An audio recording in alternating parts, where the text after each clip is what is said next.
ya pedagang, tapi senang dan sedikit kurangnya menggeluti ya permusikan di Bandung dulu dan sekarang base di Bali, dan saya sama istri dibantu sama teman si Bagus bikin satu label namanya Archive. Saya Raisa Febriani, dikenal nama Raisa. Aku DJ sih, DJ terus bikin musik juga. Dari Bandung juga asalnya. Kalau dari latar belakangnya sih pertama ya ketertarikan saya sama Raisa, yang dia juga istri saya, yaitu ya pertama sih lebih seperti apa ya, diversifikasi untuk telinga lah, diversifikasi telinga saya itu ya bersama teman-teman tuh di non sendiri itu merasa ngeklik lah. Dan ketika itu latar belakangnya kenapa dikasih nama Non Archive, di waktu itu tuh saya lagi gandrung-gandrungnya dengan project, adalah satu project noise di tahun 80 ya, namanya sama banget Non gitu.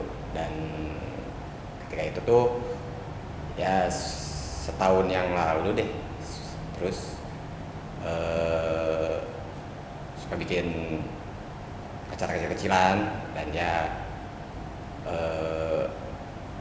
pemilihan sendiri kata arsip itu tuh memang terjadi ketika ya arsiping itu sendiri menurut saya dan teman-teman sih satu hal yang penting ya gitu, karena jika lewat begitu saja ya kurang pola gitu dirasanya itu. Dan itu ya udah aja kata Non dan kata arsip disatukan, ya jadilah seperti sekarang ini gitu. Dan ya sebenarnya sih nggak ada pretensi untuk lebih ambisius atau gimana gitu dari pemilihan nama itu sendiri pun ya memang datang, dan geraknya sendiri pun ya organik aja gitu. Dan waktu itu pun juga latar belakangnya sendiri sih datangnya dari satu tempat gitu, namanya Non Space dulu, terus berevolusi lah sekarang kata, karena udah nggak ada tempat, terus pengen bikin satu apa ya, yang bisa dibilang mungkin basis ekonomi baru, mau bikin usaha baru tapi dengan tetap berafiliasi dengan musik, dan di kita sendiri merasa lebih fresh ketika itu sih ya udah milihnya musik elektronik lah. Dan diri sendiri pun ketika riset kecil-kecilan ya record label yang berafiliasi dengan musik elektronik sih masih terhitung dikit ya untuk di Indonesia gitu. Makanya dari itu jadilah seperti sekarang ini. Tambahan Mbak Raisa mungkin? Apa ya, sama aja sih. Jadi kayak kebentuknya tuh emang dari kita berdua suka, terus emang Agan duluan juga jadi selektor atau DJ di Bandung, terus pindah ke sini ya kita suka bikin acara gitu, suka party kayak terus ya udah kayak gitu. Waktu itu ada kita kayak dipinjemin tempat gitulah selama beberapa bulan gitu kan, terus ya di situ bikin acara. Tapi setelah itu terus ini mau dibawa kemana nih si Non ini, terus kita kayak di sekeliling kita juga teman-teman kita juga suka musik elektronik gitu dan DJ, dan mereka juga produser sebenarnya bisa bikin. Terus kenapa enggak kita kayak ya udah bikin record label, mengarsipkan dari yang lebih dekat dulu sih teman-teman sendiri gitu. Kemudian bagaimana tuh non space ya Mas ya? Ya, non space. Dulunya Di Bali. Oh di Bali. Bali. Oh, oke. Di mana tuh? Di Pantai Brawa. Oh. Siap. Itu non space itu apa? Tempat apa sebenarnya? tempat dadakan sih. Oh, oke, dia tempat kreatif gitu, ada acara pakai creative space gitu ya. Bisa bilang gitu ya. Terus sempat bikin beberapa sempat ini sih pameran ya. nge-hosting eksibisi temen Eksibisi. Skadek, yaitu cukil kayu. Nah terus kan waktu itu tuh juga nge-hosting eksibisinya Eternal, sepatu waktu itu tuh. Terus ya memang dari karena sifatnya organik itu sendiri gitu. Terus ya udah, memang di awalnya sendiri pun nggak ada rencana ini mau bikin apa ya gitu. Tiba-tiba ada yang nawarin nih, sok aja pakai ini ruangan. Ya udah dari situ bergulir sampai sekarang lah gitu. Jadi seperti label. Kalau umurnya sendiri sih masih bayi ya.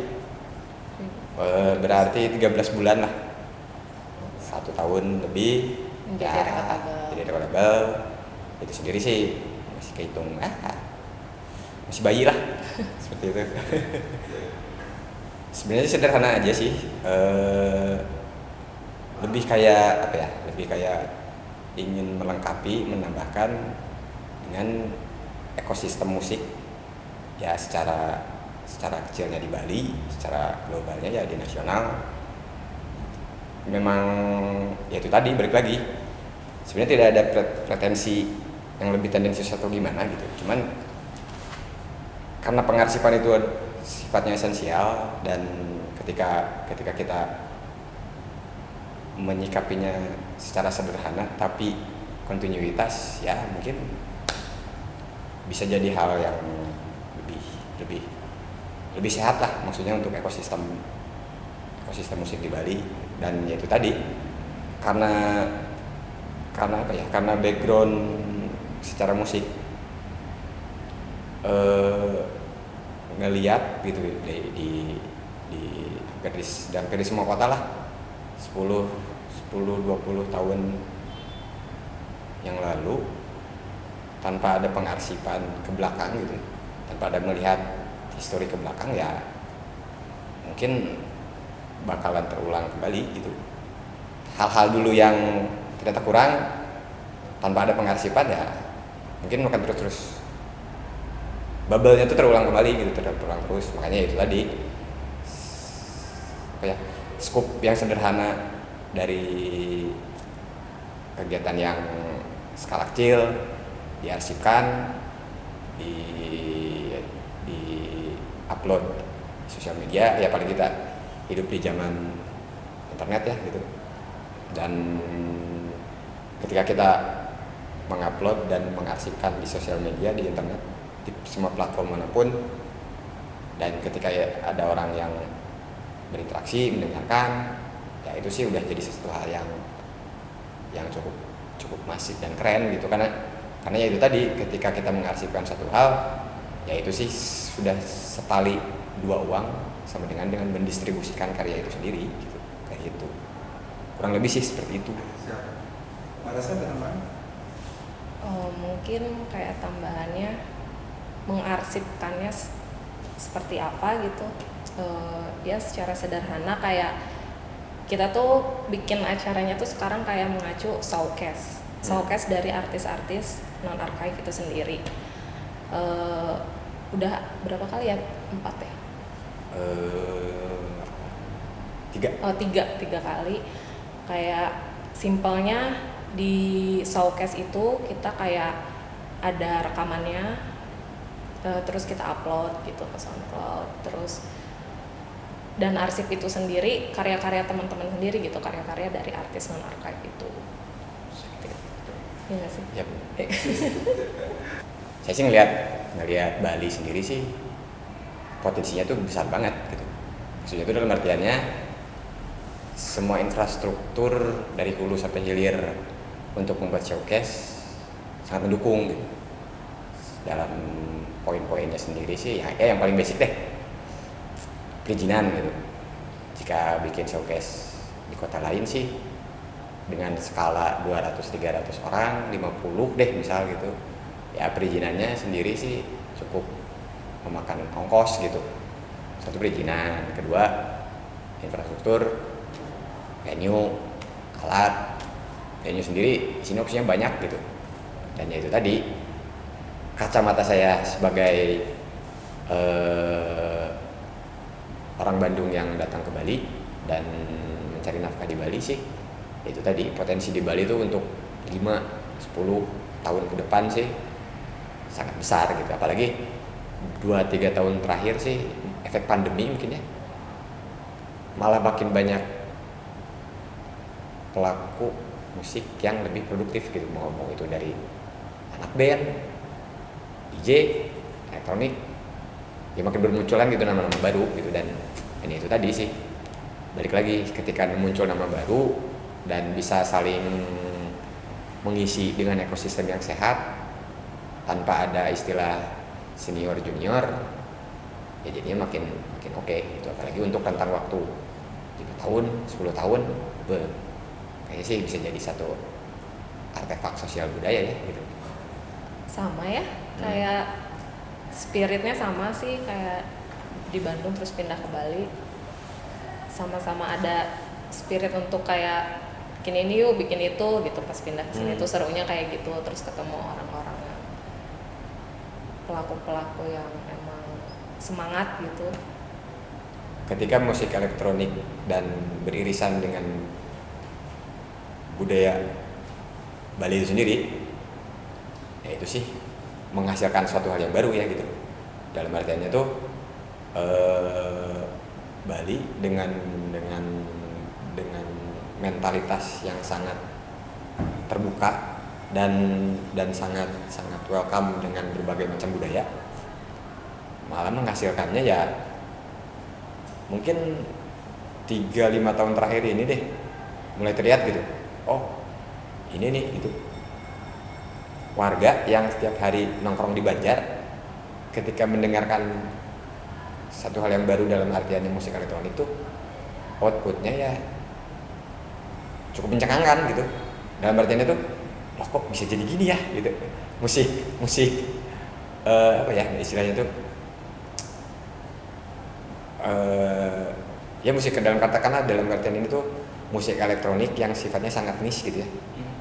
Musik elektronik yang orangnya dikit, yang doyannya dikit, pelakunya juga dikit. Tapi ketika ada warga lokal di Bali sendiri gitu yang mengapresiasi musik elektronik itu sendiri tuh outputnya sih sangat bisa dikatakan sangat orisinil gitu. Malah bisa dibilang wah ini kayaknya nggak ada deh di kota manapun, di negara manapun gitu. Kok bisa ya? Nah, malah sampai jadi kayak gitu ketika mendengarkan orang lokal Bali yang tiap hari beririsan dengan Banjar, yang tiap hari dengerin musik gamelan, ya jangankan musik elektronik gitu, anak band aja tuh ketika saya inget banget gitu, ada satu selentingan teman-teman gitu ketika nonton band lokal Bali gitu, dia musiknya tuh ya chaotic hardcore lah. Dia tuh membandingkan gitu, oh kok kalau anak Bali bikin karya tuh kayak punya karakter sendiri ya gitu, begitu gitu. Kurasional itu kan satu hal yang ini ya, satu hal yang abstrak gitu, satu hal yang abstrak terus diada-adain gitu, dijadi-jadiin gitu. Itu kan sebenarnya satu hal yang apa ya, gampang-gampang susah lah gitu. Dan itu tadi kurasional kita sih yang terpenting satu, ini musiknya tuh bisa nggak sih berbicara lebih jauh di luar musiknya itu sendiri, dan hasil kurasionalnya itu sendiri pun dari musiknya ya, dari audio gitu, dari visual, dari covernya, dan yang terutama sih dari narasinya itu sendiri gitu. Dan narasinya yang dibentuk itu pun itu balik lagi berbicara di luar musiknya itu sendiri gitu. Dan sejauh mana sih itu tuh bisa ya minimal setelah orang apresiasi mungkin ngebaca gitu, dan setelah membaca ya mudah-mudahan sih dapat sedikit kurangnya sudut pandang yang nggak usah baru juga sih, sudut pandang yang lebih segar lah gitu, kayak gitu. Dari kurasinya sendiri sih kebetulan kupingnya sama-sama gitu, aku sama Agan emang sukanya hampir mirip lah gitu. Iya kan, jadi kayak nggak ada sih gontok-gontokan gitu. Yang bakal dibawa nanti pas di Fraksi Epos sih itu presentasi album dari Tex-Tex ya, Philip Darsono. Nanti sebentar lagi rilis. Dia itu kalau menurut saya sih seorang produser musik elektronik yang progresif gitu. Ya bisa mengkomposing satu materi yang menurut saya malah kok bisa ya, nah kayak gitu tuh gitu. Jadi sih nanti sih pas showcasing di Fraksi Epos kita bakal ngasih itu tadi ramuan audio visual,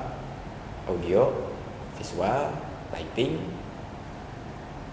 gun smoke, dan sound system yang mumpuni. Karena memang ketika 5 elemen itu ketemu, ya silakanlah datang dan nikmati. Sebenarnya dia lebih kayak ngomongin dia seorang internet geek dan dia suka game sampai akhirnya kayak mungkin di game-game itu sendiri kan selalu ada audio kayak mempengaruhi dia bikin karya itu sendiri. Terus ntar dia bakal live set gitu.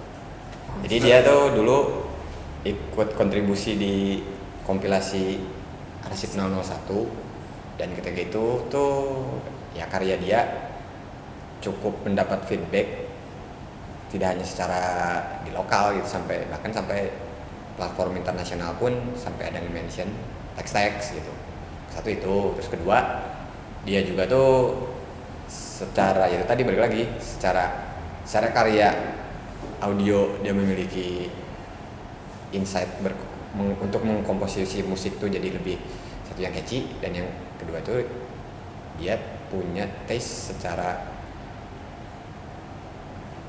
visual yang absurd gitu. Ya udah itu sangat ngeklop gitu, punya kemampuan buat mengkomposisi musik yang oke, ditambah dengan taste visual yang absurd sih itu udah lebih dari cukup gitu. Dan ketika dia output karya dia di kompilasi juga ada ya gitu, kok bisa ya gitu. Dan itu tadi kita sih mulai karena Non itu sendiri berumurnya baru 13 bulan lebih gitu ya, dan ketika ada karya seorang produser karya si Tex-Tex itu tadi, dan sampai diapresiasi tidak hanya di lokal bahkan sampai internasional sih, ya cukup kaget gitu, kok bisa ya gitu, kok bisa sampai kayak gini ya gitu. Ya itu tadi sih, gara-gara hal-hal kayak gitu tuh jadi kayak nambah semangat baru deh gitu buat lebih konsisten gitu kayak gitu deh. Ntar line up-nya pertama Hatta Garah itu Agan, lalu Tex-Tex itu sendiri, Tommy Herseta juga kontribusi juga di kompilasi kita Arsip 001. Terus aku Raisa. Nanti tanggal 19 Februari 2022 datanglah ke showcase Tex dan Archive dengan stamina yang sehat, dengan pakai sepatu sneaker aja nanti biar jogetnya maksimal. Saya sih ngelihat Fraksi Epos seneng, maksudnya tuh dalam artiannya tuh ya itu tadi berarti kan ketika dihilir banyak orang mau berepot-repot bikin satu presentasi acara, bahkan katanya sampai 100 seniman ya gitu. Maksudnya tuh berarti kan ini udah satu langkah anak tangga yang bisa dilewatin setelah beres mengurus yang di hulunya itu sendiri gitu. Dalam artiannya ada nih pelaku seniman yang mau memproduksi dan jadi satu karya. Nah, ternyata ada di hilir yang mau berepot-repot mengurus menjadi organizer lah, event organizer gitu. Berarti kan udah ada sinergi lah, dia dari hulunya, dari hilirnya. Itu tadi mudah-mudahan sih feedbacknya tuh sehat gitu, ketika ada yang produktif di hilirnya juga pun ada yang mau repot-repot, dan ketika sudah sinerginya itu kebentuk ya tinggal konsistensinya sendiri sih. Dan saya sih salut. Udah waktunya 2 bulan mengurus 100 seniman, itu sih satu hal yang sangat diacungi jempol gitu. Dan mudah-mudahan sinergi antara pelaku dan event organizer itu sendiri itu pun kebentuk, dan itu tadi tinggal konsistensinya. Mudah-mudahan 1 tahun, 2 tahun, 3 tahun, 4 tahun, 5 tahun sampai 20 tahun lebih, itu sih. Kalau Mbak Reza mungkin Apa ya, sesuatu yang fresh banget ya, kayak selain ada presentasi musik tapi juga ada eksibisi juga gitu. Terus ada apa ya, market makanan juga ya katanya, kulineri gitu. Sesuatu yang oke sih, kayak seru gitu. Thank you, sudah dari saya. Ya. Cakapan kita berlangsung 40 menit. Terima kasih.